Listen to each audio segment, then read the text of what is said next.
Last year, Samsung's Galaxy A52 was all around best-selling smartphone.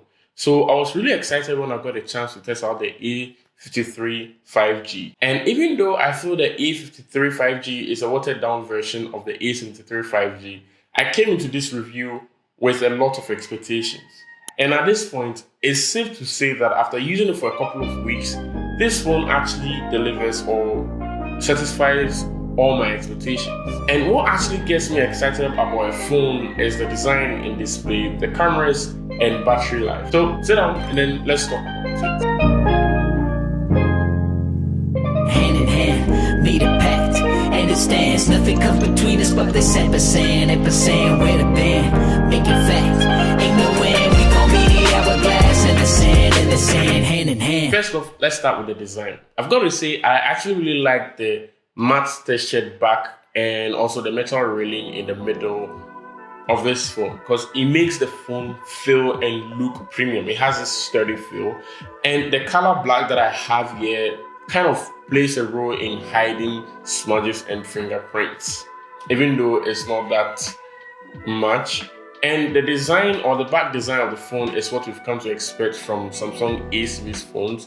Kind of looks similar to last year's A52, but the camera bump, instead of having like a straight up boxy feel out, this one just moves straight. So the camera bump feels like it's part of the phone rather than something Samsung decided to attach to the phone. And then when you turn to the front, like always, you have an AMOLED display, which is actually really good looking at the price point of the phone. At the bottom, you have your SIM tray and your USB Type-C charging port, and then a speaker grill. This one doesn't have a headphone jack. And speaking of something this one doesn't have, it doesn't come with a charger in the box. Well, wait. It comes with the charging cable, not a charger head. For a lot of people, when you say the phone doesn't come with a charger, they assume the cable is missing also in the box. While the display on this phone is not the brightest I've seen or used, the colors on this phone actually is at the top, like it's up there. Because I really like how colors turn out on this phone. And then also I'm able to enjoy movies and videos on this phone. And like, if you know me, a lot of gaming on this phone. Moving to the back of the phone, we have the camera bump, which houses 4 cameras and a flashlight. Well, it has a 64 megapixel main shooter, and it has a macro camera, a depth sensor, and an ultra wide, and then a wide camera, which, like I said in my A73 video, is to me the best collection of lenses you can have. And while I didn't spend a lot of time taking pictures with this phone, I actually like the way the ones that I did take with this phone turned out, and they look actually really good. And like I always say, I like the way Samsung handles picture or image processing on their A series phones. And like always, my personal favorite is the HDR pictures that you can actually get on this phone. I like it so much so that I have auto HDR turned on all the time, even when I'm using night shots. Speaking of pictures, I like the fact that Samsung actually added a feature that was exclusive on the S22 or the S21 lineup to this phone. That is the ability to delete objects in pictures that you've taken by going to the gallery, you select the picture you want to take, and then you go to remove object or even remove shadow. And it's actually really useful. You won't know how useful it is until you actually have it on your phone, and you can always use it all the time. This one is provided by a Samsung chipset, which actually also delivers when it comes to performance. I know there are a lot of articles online saying that the fact that Samsung didn't use something from Qualcomm for their chipset this year, the performance is going to be a bit lacking.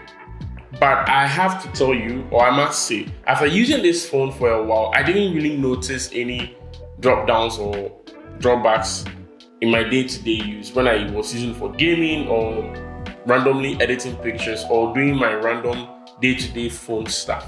You won't actually notice. And if you are paying that amount that you are paying for this phone, it's actually really worth it. And you won't have yourself wondering why an app is taking so long to load up or why an app is taking so long to open. Another area where I feel this phone actually shines is the battery life. Well, the phone has a 5000 mAh battery, and I must say, during the first couple of days that I had this phone and then the A73 in the studio, this phone spent most of its time on my desk doing nothing, just connected to the Wi-Fi, updating apps in the background, and periodically playing games. And I can say for a fact that I almost got 2 days of battery life out of this phone. That is a mix of not doing anything and then gaming and watching YouTube videos and also checking my social media platforms. I use this phone for light usage like you normally use a phone, not always texting and not always on the phone. And I actually got almost close to what Samsung was claiming you can get on this phone, which is actually really good. To have a phone that doesn't cost like a flagship price, but then still be able to get reliable battery life. At the end of the day, based on my experience, I would not think twice to recommend this phone to someone. So if you're in the market to buy a new phone, you can actually pick this up and it will do good by you. But then there is a lot of confusion when it comes to this phone and then the A53. So give me a thumbs up if you would want to see me compare two of them to each other in my next video. So tell me your thoughts and then tell me what you'd want to know.